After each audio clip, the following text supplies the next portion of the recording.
Good morning, everyone, and thank you for joining us. This is our 6th Brexit-related client event. It follows on from the client events held in Berlin, Frankfurt, Paris, London, and a further session organised for our Americas-based clients.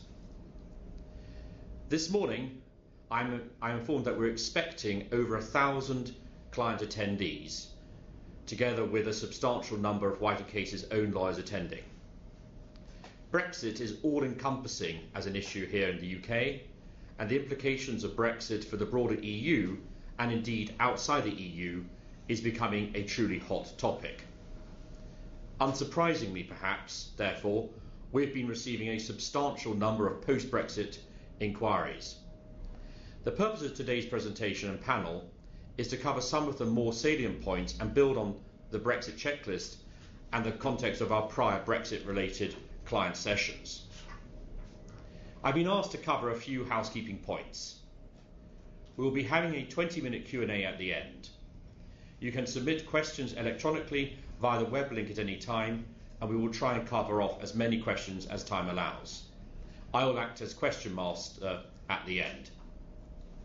Please note that questions cannot be asked via the dial-in. They must be submitted, as I just said, via the web link. We will be recording the event and hosting it on our website at least until the end of this week, so you'll be able to share with your colleagues who have not been able to attend, and even, if you wish to do so, repeat the experience of watching and listening us today. Before I introduce the panel, I just want to add a couple of remarks of my own. I fully expect that businesses in London will be working with the UK government to see an exit or even some form of face-saving compromise or alternative to Brexit that is negotiated in the UK's and the city's best interests. This means maintaining the strongest possible trading links with the EU and ensuring the UK remains a globally attractive place to do business. There will be challenges ahead, but London today remains the leading financial centre, and the fundamental strengths of White & Case's legal practice here will continue, despite the bumps on the way. So, to introduce the panel. In London, we have Anthony Hilton, Financial Editor, Evening Standard and The Independent. We have Charles Balmain, a partner in our disputes practice in White & Case here in London, together with Cenzi Gargaro, partner in capital markets based in our Paris office. In Milan, we have Dr. Martin Lück, Chief Investment Strategist, Germany, Austria and Eastern Europe, BlackRock. He is speaking to us from our Milan office. In Brussels, we have our Counsel, Sir Nicolas Forwood, QC, formerly a judge at the EU's General Court. Last but by no means least, in Berlin, we have Dr. Henning Berger, partner in public and commercial law. So I will now pass the baton over to Sir Nicolas in Brussels, who will be speaking on EU-UK legal framework for the UK to withdraw. Sir Nicolas. Thank you, Oliver. Well, good afternoon, everyone. Article 50 of the Treaty on European Union is something that I suspect many people didn't look at very closely until this last Thursday. It's now become rather more important. First of all, what needs to be done nationally before this process is kicked off? Indeed, what is this process? Well, Article 50 of the Treaty on European Union is a new provision, only came in since 2009, and it's the first time that the EU treaties have had an express provision about withdrawal. No one's used it before, and there was no formal exit route before. So we're a little bit in unexplored territory. Article 50, paragraph 1 provides that any member state may withdraw from the Union in accordance with its own constitutional requirements. Now, in many countries that have written constitutions, what that means is that the procedure for withdrawal would be covered by provisions in the constitution. The UK doesn't have a written constitution, so the rules are less easily to be found, but a number of things can be said. Firstly, since 2010 at least, all treaty ratification requires Parliament's approval. Nothing, however, is specifically said about withdrawing from existing treaties. However, any withdrawal agreement, and I'll come to that in a moment, and any future relationship the UK is likely to have with the EU would require primary legislation both at the United Kingdom Parliament and possibly also at regional levels. So we have yet to see precisely what further steps will be taken domestically at the legal level. Politically, of course, the whole question has been put back until a new Prime Minister emerges as head of the Conservative Party in September or October.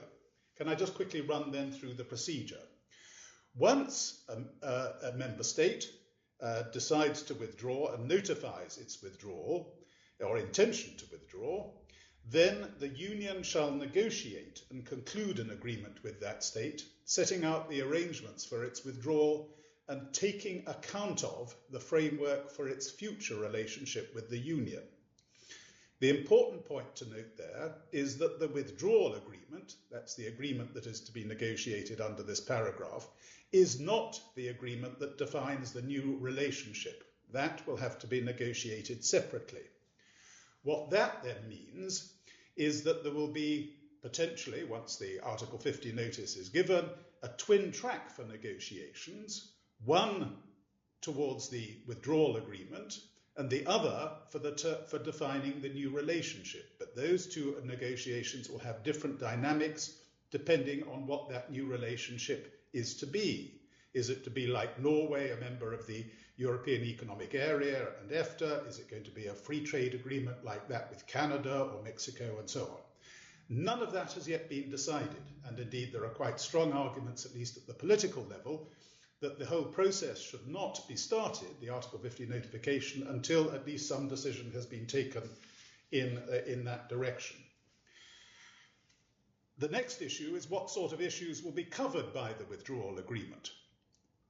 Clearly, continuing access to the single market is one important issue, though, as pointed out, that is likely to be negotiated in a way that is transitional to whatever new relationship is being discussed and hopefully agreed. Security cooperation will be another important area. One question that is almost certain to be covered by the Article 50 withdrawal agreement are the grandfathering of acquired rights of UK nationals and businesses, both vis-à-vis the EU and other member states, in the case of UK nationals and businesses, and vice versa, the continuing rights of EU member states and nationals vis-à-vis the UK. Politically, of course, many people have said existing rights won't be affected and all sorts of assurances may have been given, but all that will need to be included and be, more important, the details of it specified in the withdrawal agreement. Finally, of course, one needs to remember that the agreement will, until the agreement is negotiated, the UK will remain a full member. How long will that be? Well, under the Article 50 mechanism, once the notification has been given, then there is a 2-year period. If within that 2-year period a withdrawal agreement is negotiated, then the effective date of departure will be that specified in the withdrawal agreement. If, on the other hand, no withdrawal agreement is negotiated with that period, then unless all the 28 states, that's the UK and the 27 other states, manage to agree unanimously to extend the period, the UK will automatically be out of the EU from that 2 years after having given notice. What is likely to be the consequence of all that? The consequence is that the issue of the future relationship and indeed what the UK government is going to have to do in terms of parliamentary approval is likely to be a very lively issue to be for discussion in the coming weeks and months. So keep an eye on that. Thank you very much, Oliver. I hope that sets the scene. Thank you very much indeed, Sir Nicolas. It now turns to me to ask Anthony and then Martin for their high-level views on the situation. So maybe it makes sense to start with a person physically with me in the room here in London. So, Anthony, over to you. Thank you very much indeed. I think that I want to talk about the parliament, the political, the economic and the financial aspects of it.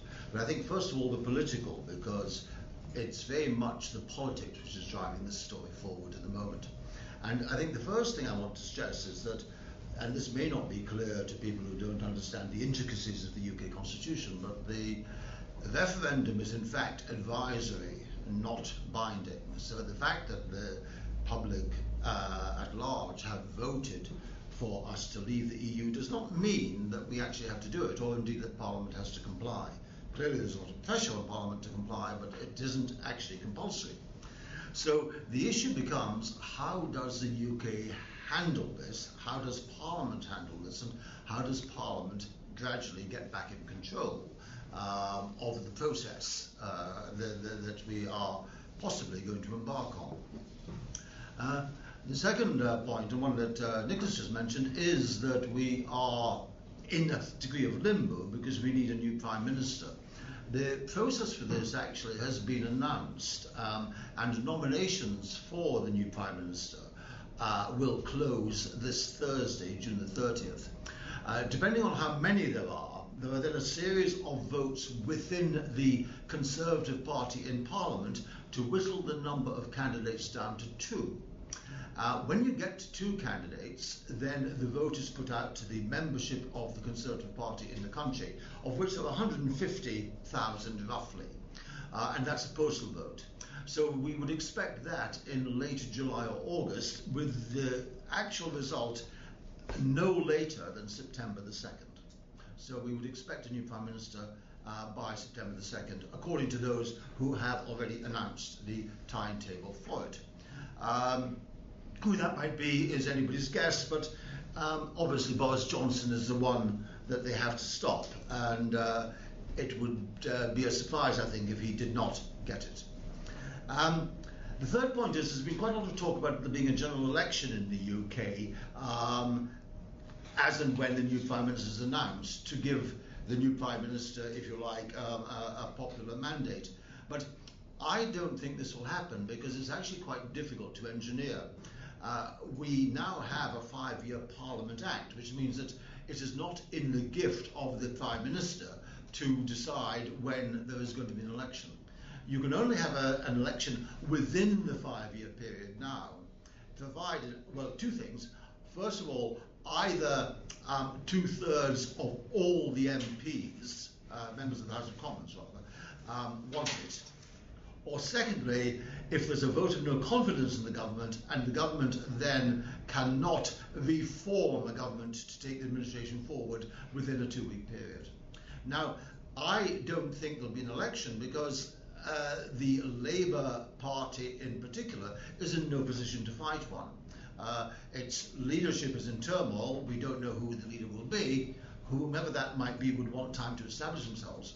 Secondly, they have no money with which to fight an election at the moment. The party is in severe financial straits.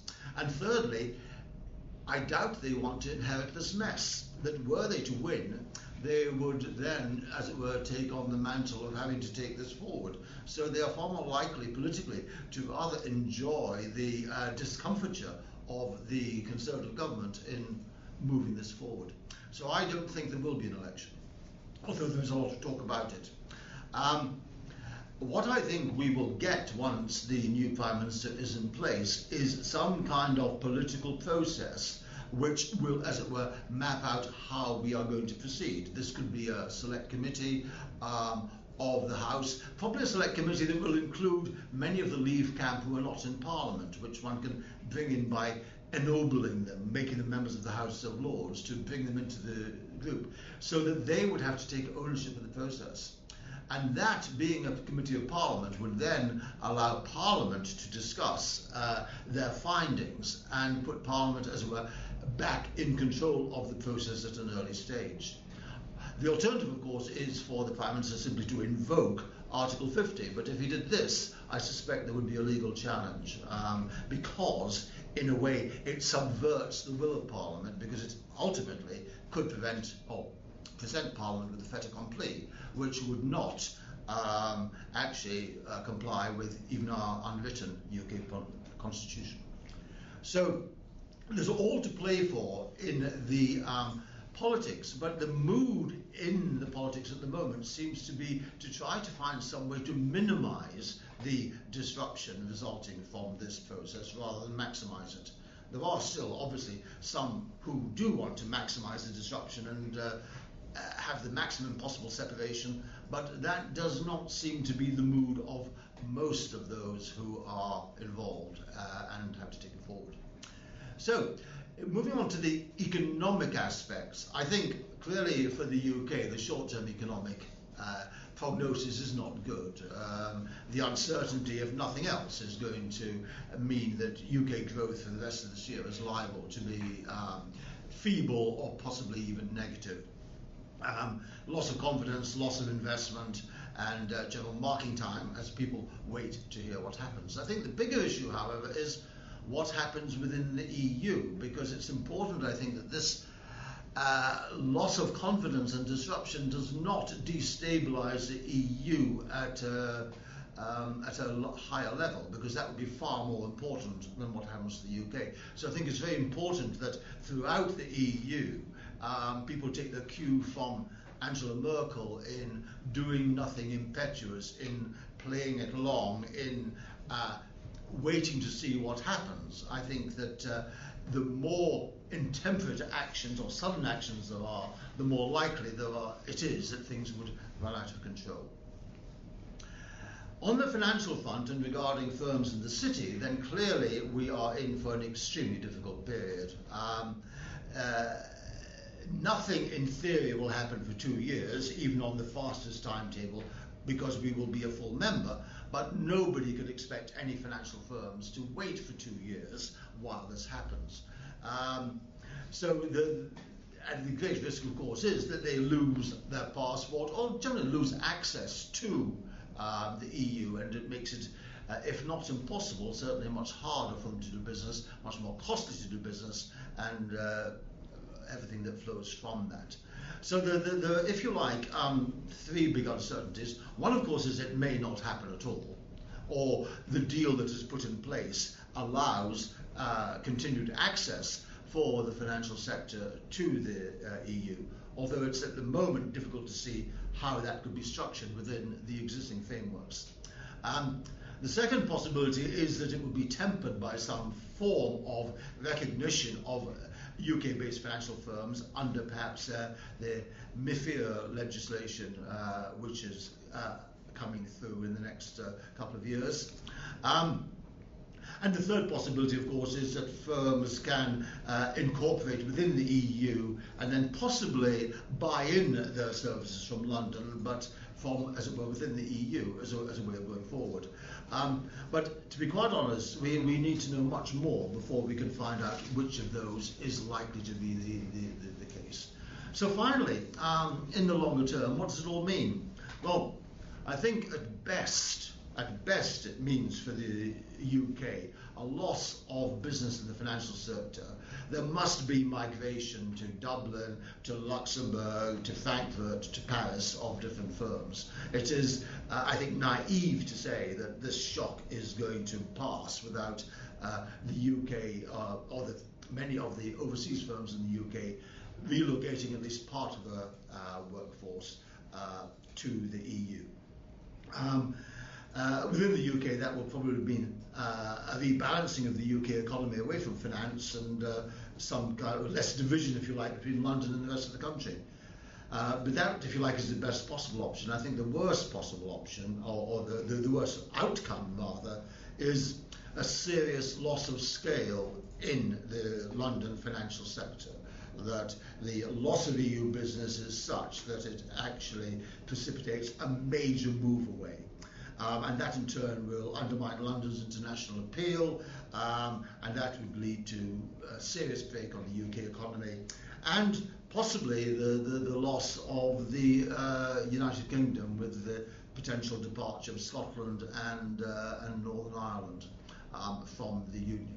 So fundamentally, the downside is extremely severe. Thank you. Well, thank you very much indeed for that positive outlook, I suppose we could describe it. So now it falls me to pass over to Dr. Martin Lück, who I'm sure will provide us with a sort of European perspective on this debate. Martin. Yeah, thank you and good afternoon. Thank you again for having me. So I think from an economic and markets perspective, what we need to differentiate is different aspects here. I think we have already seen the very short-term aspects of this crisis playing out. When markets had positioned themselves for a different vote than the one that we saw on Friday morning, and basically all the drop in, especially risk assets that we had, and widening of spreads and drop in currencies, which was quite significant throughout the day of last Friday, was a reversal of the risk positions that had been built up in the week before. So not much happens ever since, because markets are still trying to get their head around what does that really mean for the UK and for the European Union as a whole. And even more than that, I think there is now a bit of surprise within the markets, and you can also see that in media today. If you look at today's Financial Times, you can see that there are articles in that are actually posing the question already: will there be an exit from Brexit at some stage? And of course, this is now something of a new element that is coming in because until last week we had been talking mostly about short-term, medium-term, long-term aspects of a decision that will be in one way or another pretty clear. And what we're seeing right now is that the biggest question mark is, will there be Brexit at all? Now, having said that, once you start with the economic fallout, if Brexit were actually to happen, is that it is obviously a very severe consequence for the British external position. If you look at trade data and current account data, you can see that the current account is now hovering at roughly 7% of the UK's GDP. If you add to that there is a budget deficit exceeding 4% of the GDP, then you come up with something of 11% that needs to be financed. If you throw in that the external position has risen, so the ownership of gilts from abroad has risen substantially over the past 5 years or so, which means that the UK is increasingly dependent on foreigners providing the funding for all this, for the twin deficits. And this, of course, is becoming not exactly easier in a case of Brexit, when investors will start asking the question: if Britain really were to cut off its trade relations to its most important trading partner area, which is the EU, then where does the funding come from? Where does basically the income side of the current account come from? So it is no surprise that that sterling has been in free fall since the Brexit decision became public, and this is, I think, going to continue for the future, for the near future at least, until we see a clearer positioning of the current, and even more importantly of the future UK government. Now, having said that, let me turn to the more European side, because from my sense and what I hear from Berlin and from statements from Germany in the first place, but also from comments that you hear from other large EU countries, you know that there was the mini summit last night in Berlin, Mrs. Merkel hosting President Hollande and Premier Cenzi from Italy. So what comes out of this meeting is that there is an urge for clarity from the European side. I think this urge for clarity is still going into two different directions. There is, it seems to me that France and Italy are more willing to push the incumbent UK administration towards a swift implementation of Article 50, i.e. the famous divorce letter to Brussels, whereas Germany is in a more hesitant position, probably also betting to some extent on a potential change of mind within the current British administration, or even within the Brexiteer camp. So the EU's reaction is very much an ambivalent one, and not very clear from this side. What is very clear for Europe in economic terms is that the fallout would probably be way smaller than it would be for the UK economy. So we would certainly pencil some decline or some adjustment to GDP figures in the second half of this year, and mostly in 2017 into our numbers, but we would not make adjustments of the way we would do for the UK economy. So we think that, generally speaking, the impact for the European economy would be through lesser trade with the UK.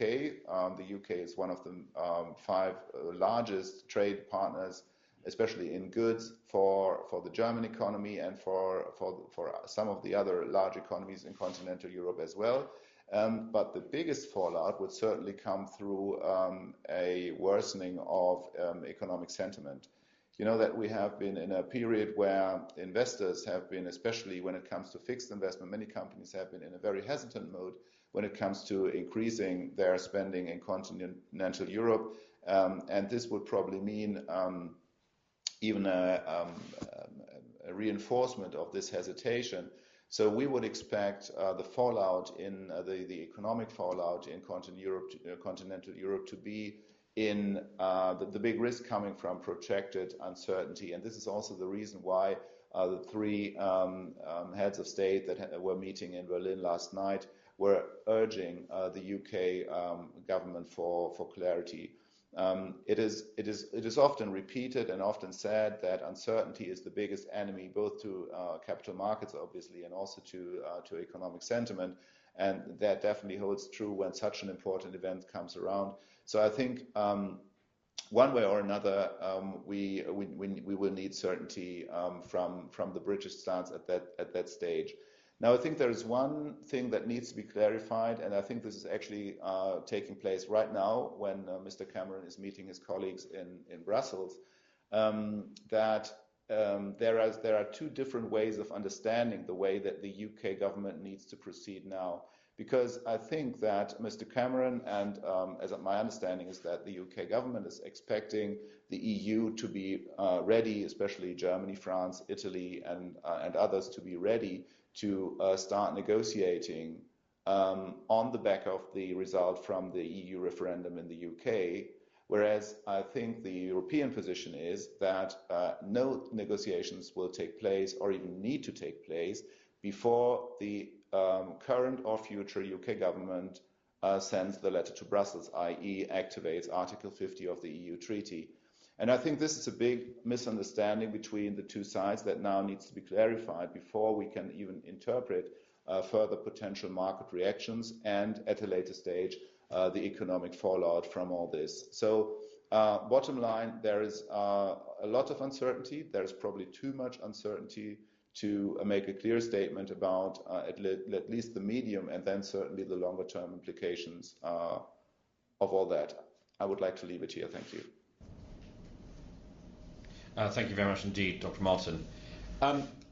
So we come back to London for a moment before we pass back to Germany, and maybe I ask my colleague Henning Berger for his views on the challenges, particularly focusing on bank regulatory. Henning, over to you. Yes, thank you, Oliver. Good afternoon, everyone. As of June 24th, there are some immediate effects of the leave vote posing regulatory challenges for banks and financial institutions alike. Now, obviously, the uncertainty and severe market reactions directly affect prudential requirements, risk management, and contracts of banks and financial institutions. Focusing on risk management, we are of the opinion that financial institutions now must consider an exit of the United Kingdom from the European Union, at least as a worst-case scenario going forward, even though, as Martin has just pointed out, there are discussions and it may not even come to a Brexit, but as a worst-case scenario, all banks should take it into account now. This means that banks and financial institutions must closely watch the political developments as well as the economic process going forward. The institutions must evaluate the situation and they must prepare to adjust their operations and contracts appropriately and assure business continuity after what date, which we call the Brexit effective date. Now, as of Brexit effective date, there are at least the following challenges to be met by the institutions. First, the one-stop shopping and passporting for financial institutions, which is central for the European single market, may become restricted for UK-based institutions and for institutions selling into the UK. This means that cross-border services out of London basically and into London may require an additional license on both sides of the Atlantic, of the English Channel, sorry. Now, there may be some grandfathering rule after the 2-year period, but we believe that any grandfathering will be limited in time and in scope. The second major effect is that banking regulations in the UK and the European Union will diverge over time, meaning that banks have to follow different sets of standards and rules on both sides of the channel. And even though we expect the UK to stay within the limits of the existing international frameworks, this will be demanding to continue the existing operations. Now, looking at the last slide, we think institutions must prepare for change and they must start preparing immediately. What does it mean? Institutions may need to restructure and relocate their operations to other European member states or into the UK. If separately licensed entities are necessary, full regulatory burdens will apply for such entities. And at an early stage, institutions should take into account all organizational and legal requirements to set up new entities in the UK and the European Union, to move resources and to apply for new licenses. For example, the application process for a new license in the single supervisory mechanism, that is the Eurozone, will take up approximately to 9 months before institutions may start the application process. Of course, they must have finalized the evaluation and the planning process. So better start soon. Finally, to prepare, it is important to liaise with the supervisors in the UK and the relevant European member states early on to assure sound proceedings. Thank you very much, Oliver. Thank you very much indeed for that, Henning. I think it seems only right that I should be passing over to Cenzi Gargaro for some words on the capital markets, since Dr. Martin Lück actually singled out capital markets as being the most affected area at the moment. So, Cenzi, your words of wisdom and solutions, please. Good afternoon, everyone. Yes, indeed, a lot of what I could say in relation to the effects on capital markets has been touched upon by the speakers before me, and I could start with effectively where Martin left off with the phrase uncertainty. As I'm sure we all know, uncertainty equals volatility equals effects on transactions. We can already see from the press reports and the current debate, the reaction of various governments, etc., that this uncertainty is going to carry on for quite some time, and I think it's something that we're just going to have to learn to live with for the foreseeable future. As Anthony mentioned, it's, if I understood correctly, and if I paraphrase someone, it's the politics, stupid. I think it's just something that we're just going to have to follow as we go along.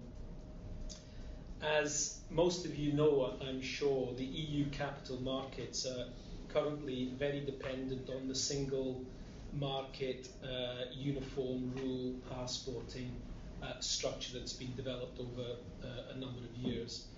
So where do we go from here? It's still unclear. There will be lots of discussions about what effect this will have on people, their workplaces, etc.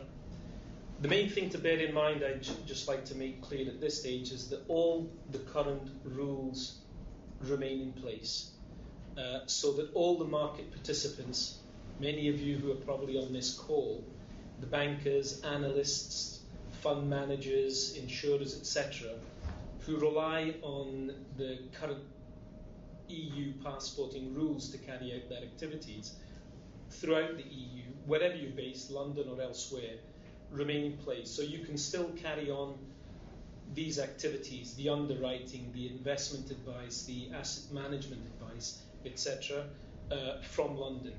So there's no reason for anybody to start packing their bags just yet.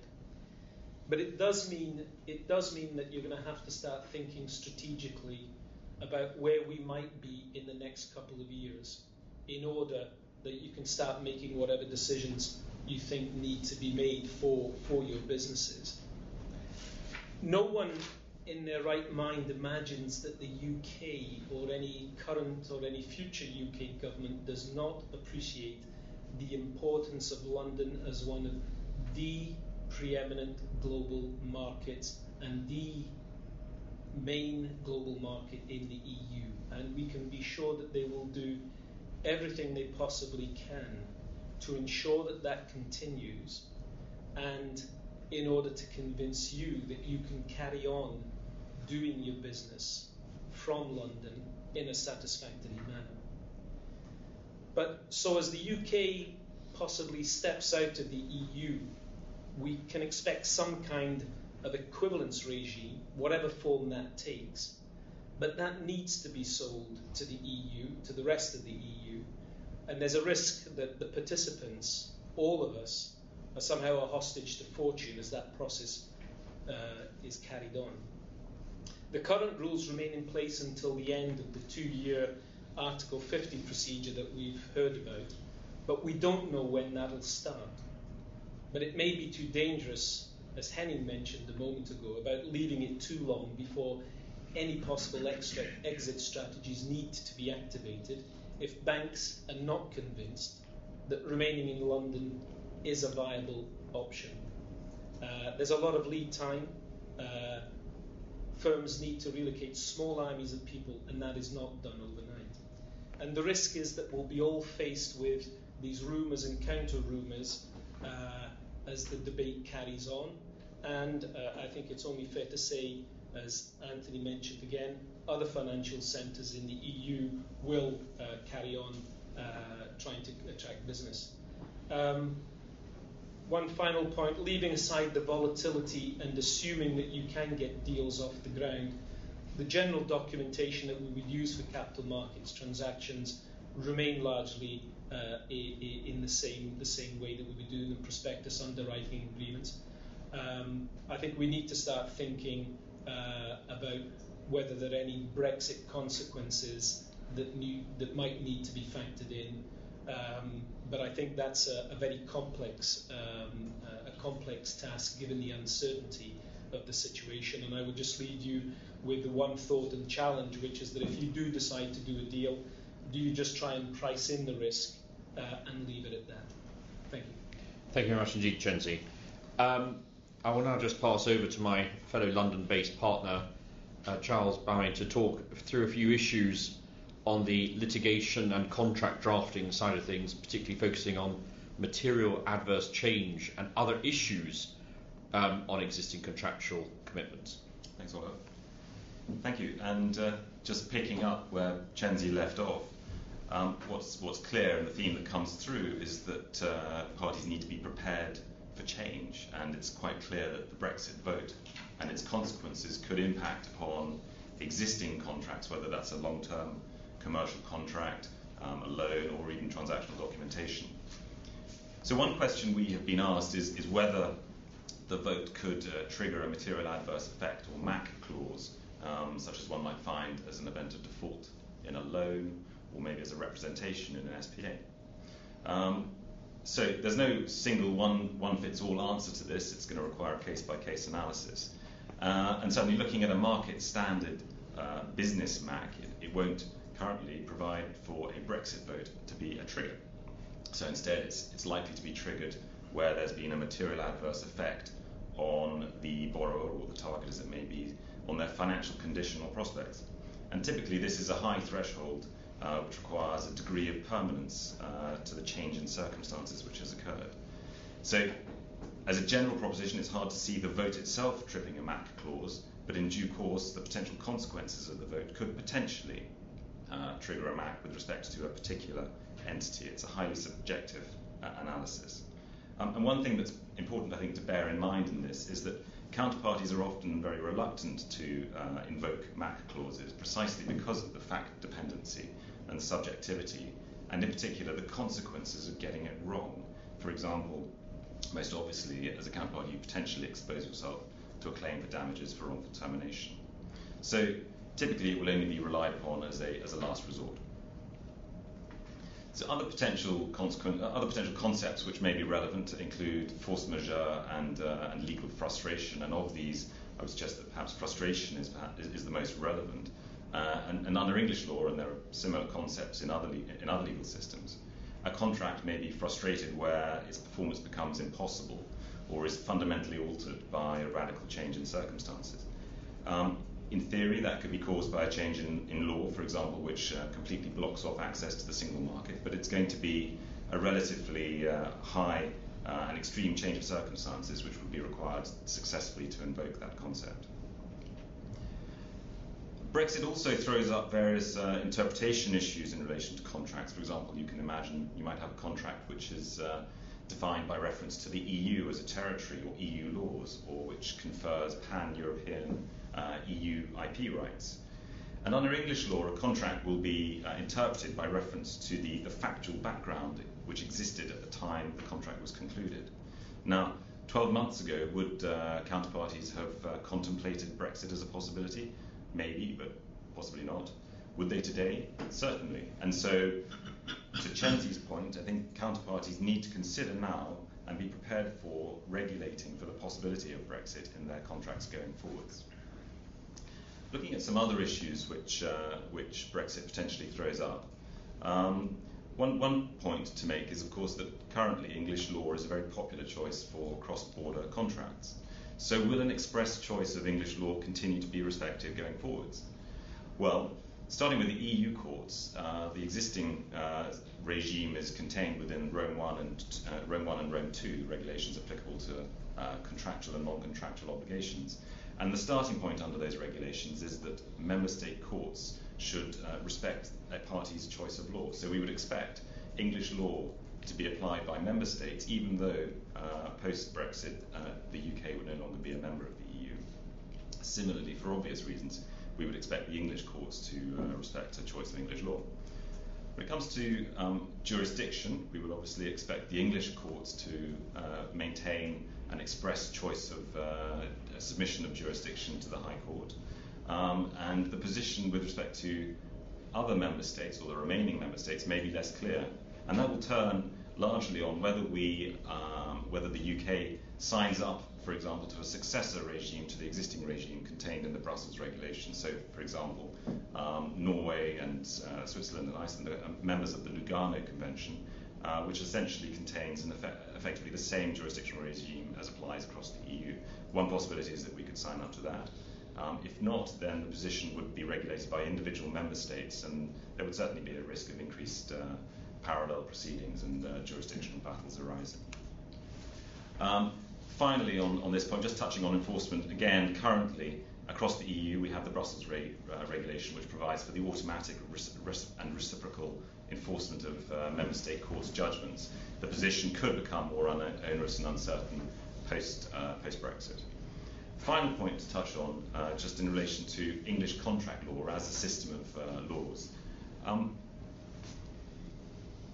as I said earlier on, it's frequently chosen as a law to govern cross-border contracts, and I believe that there will remain valid reasons for continuing to use English law. It gives a high degree of respect to party autonomy and provides for a relative degree of certainty in terms of predicting the outcome of a particular dispute. Coupled to that, we have a professional judiciary in London that can be called on to resolve disputes. And so I think that will continue to be a valid and well taken up choice of laws, much as New York law is today. Thank you for that, Charles. Now it's on to the sort of Q&A time, and the questions have been coming in thick and fast, as they say. I'm going to start off with a question, which is actually two questions for Sir Nicolas. So I'll ask, the two go as follows. First of all, if the UK serves its Article 50 notice, can it withdraw it? And can our European colleagues agree that we can withdraw it? And then the second question is this. What scope exists under the existing EU treaties for there to be further discussions between the UK and the other EU member states to try and come up with an agreement which means that we don't end up serving the Article 50 notice? So, Sir Nicolas, those two questions, please. Right. Well, thank you, Oliver. A couple of hot potatoes. So far as withdrawal is concerned, there have been different views expressed by different commentators. My own view, it's quite a clear one, is that the UK would not be able unilaterally to withdraw an Article 50 notice once it's been given.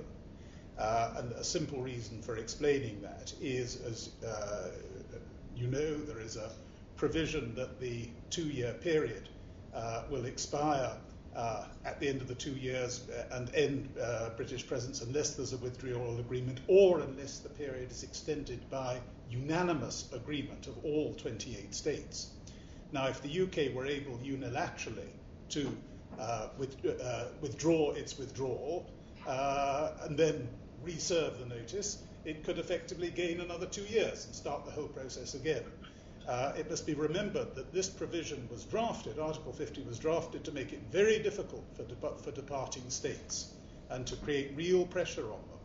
And therefore an interpretation that would remove that pressure is one that I think would be rejected. Similarly, for similar reasons, the idea that this notice, once given, could be withdrawn just because of a change of mind or a change of government or whatever it may be, is something that would clearly be discouraged because of the consequences. So that's another reason too. Could it be withdrawn by common consent?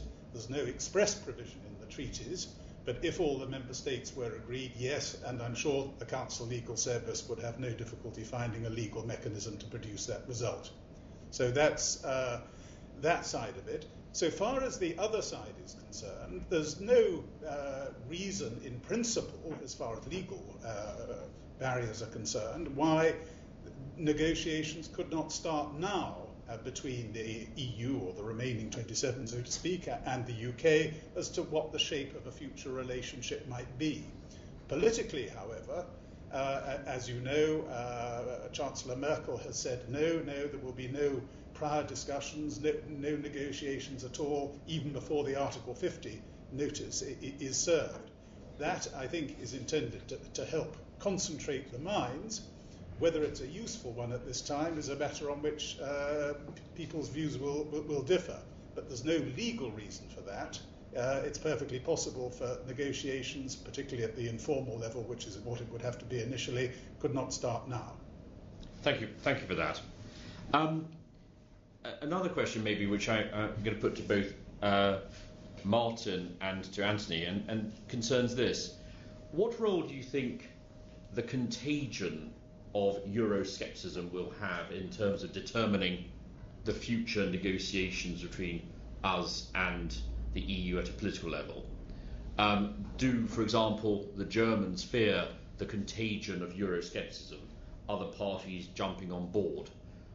What impact will the fact that the French may see Marine Le Pen getting a boost from the UK's recent referendum decision? So maybe we begin with you, Anthony. Thank you. I think there's a very powerful mood in Europe not to encourage others to go down this route. So you would anticipate that to damp down Euroscepticism in their own countries, be it in France, with Le Pen and so on, there would be a tough line taken from the European governments. Having said that, it's actually in nobody's interest for the UK to leave within Europe, and notwithstanding that some centres might pick up quite a lot of financial business, the disruptive effect, I think everybody agrees, is too traumatic. So I think that it has to be leavened. But the difficult thing is the politics, that we all know what, I say we all know, I think there's probably quite a lot of common ground that people would prefer a compromise, something that stops short of a major disruption. But it's getting there that's the difficult part. Martin, any comments on that? Yeah, I think the risk of contagion or political fallout is quite different in the larger continental European countries. I think if you look at support for the EU, which has declined in all countries, but it is quite different if you look at Germany, France, or Italy. In Germany, for example, support for the EU is very strong. And the rise of AfD, Alternative für Deutschland, or Alternative for Germany, which is a far-right populist party, also now trying to capitalize on the Brexit decision, has been very much supported by the migration topic. You know that Germany unofficially had 1.4 million immigrants last year alone, and now the fact that the number is smaller today is built on a very shaky agreement that was made with the dictator in the Middle East, and you know that this is not very reliable. So it is an open question to me. And it all boils down to the question: does migration come back as a major issue with more people coming into the country in Germany? Or is the time that has been bought by politicians for the time being sufficient to kind of keep the issue under control? If the latter is the case, then I would see no threat, or no big threat at least, in terms of contagion in the case of Germany. The risk is much bigger, and this is especially when we look at next year's election that is coming up in September in Germany, and in April, May in France. And this is the bigger risk here, where the risk of Front National, Marine Le Pen, coming up in France, trying to capitalize on the Brexit decision as well, and the risk of contagion is much bigger there, because we have a weak administration in the form of Mr. Hollande. We have a lot of discontent in the country, especially in the middle class, and we have a support or approval rate for the EU that, according to Pew Research Center figures from 2 weeks ago, is weaker than in the UK. So the support for the EU is weaker in France than it is in the UK, which is, of course, in the current context, quite a dangerous combination. And last but not least, if you look at Italy, the country is now on a pretty positive path. There is a big support for the five-star movement, Cinque Stelle, and you can hear now. I'm in Milan today, so you can hear a lot of people talking about the potential consequences. But by contrast to UKIP, to Front National, and to AfD in Germany, Cinque Stelle is rather a left-moving anti-European or protest party.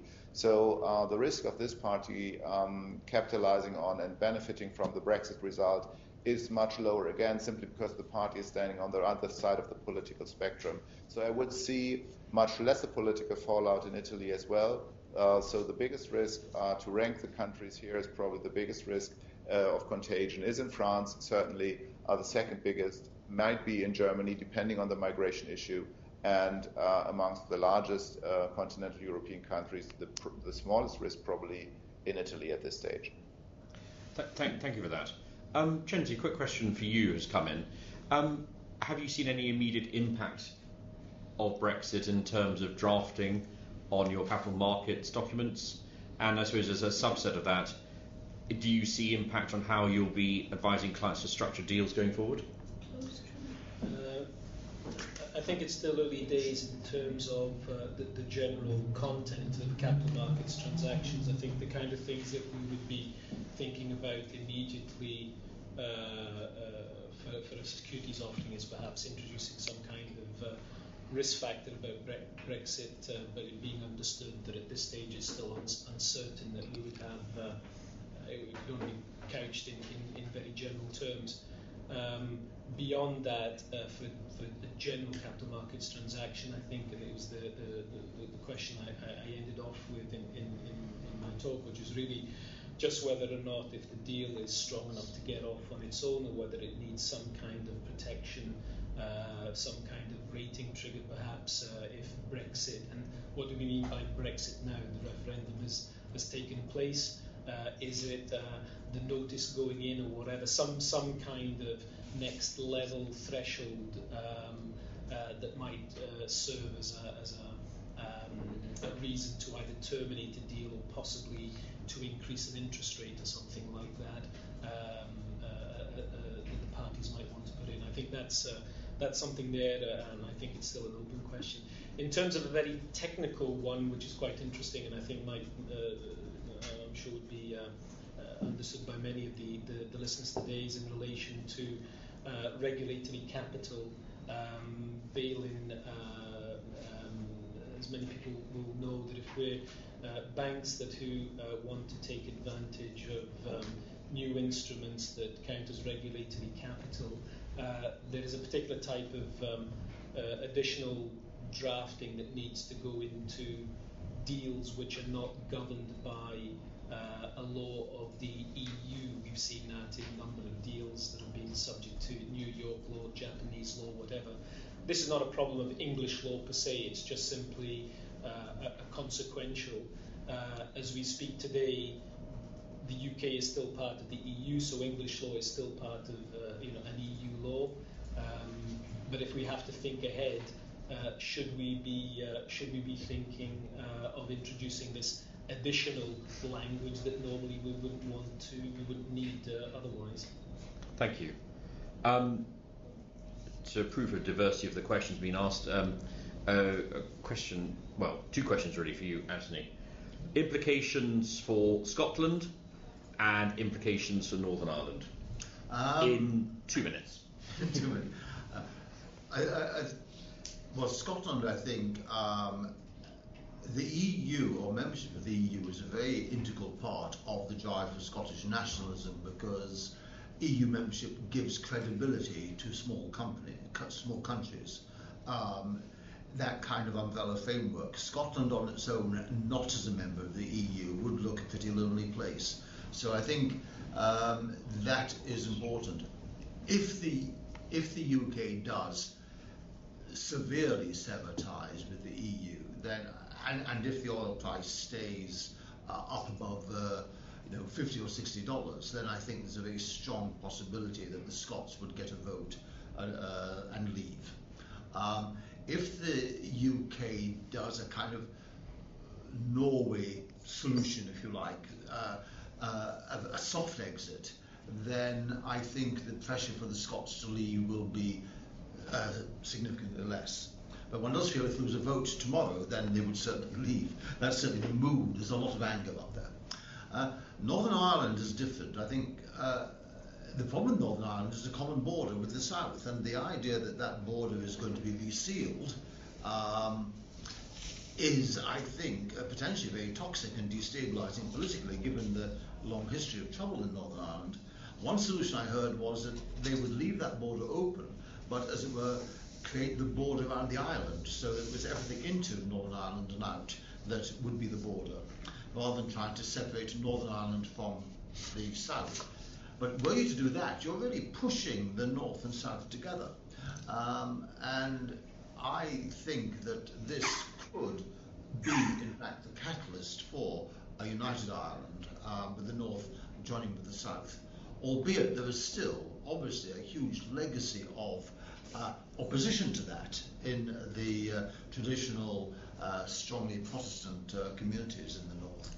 So it is not going to be easy, but I would have thought that this does actually push a united Ireland further up the agenda. Thank you for that. We've got time for just one extremely short question to Charles, which is this. Will Brexit impact the use of English law in those European jurisdictions where it is often used as the governing law for a number of, again, it's mentioning capital market instruments? Charles? Yes. So I think a couple of points I'd make to that. Just first point is, as I mentioned earlier on, we would expect the member state courts to continue to uphold the choice of English law post-Brexit and to apply it. And so in that sense, I would still continue English law to be certainly a permissible choice of law for other European jurisdictions. And I think the answer to this question may turn in part on what jurisdictional regime we end up with, whether there is still some sort of equivalent to the Brussels regulation permitting member state courts then to still respect the choice of English courts as the jurisdiction under a particular contract. And it may also be subject to the point that Cenzi made earlier on about local regulatory requirements, which may somehow influence the choice of English law. But as a basic proposition, yes, I would see that it would still be a permissible choice. Thank you. I think that's all that we have time for in terms of questions. So it remains me to say thank you to the panel, particularly to our two external panelists. Many, many thanks. And thank you, everybody, for attending. I hope this has proven to be a useful discussion for you all. And I'd remind you that the video will be available on the website tomorrow alongside the checklist. So thank you very much indeed.